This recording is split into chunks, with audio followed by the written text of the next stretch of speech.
ይገርማል።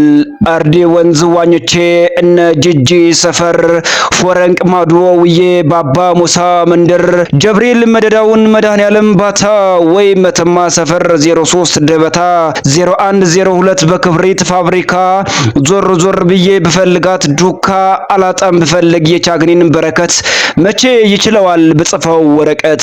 የቻግኒ ከተማ የተመሰረተችው በኢትዮጵያውያን ዘመን አቆጣጠር በ1842 ዓመተ ምህረት እንደሆነ ታሪኳ ያስረዳል።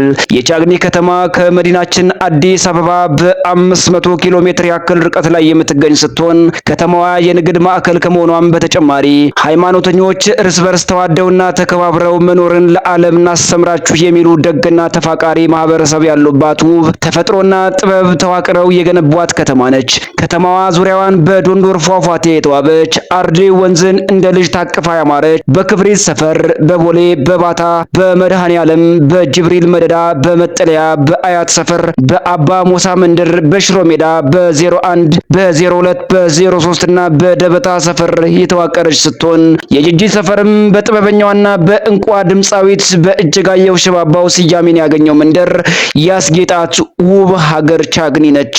እንዲህ ያሉ መረጃዎች እንዲደርሷችሁ ሎሬት ሚዲያን ፎሎ፣ ላይክ፣ ሼር በማድረግ ተባበሩ።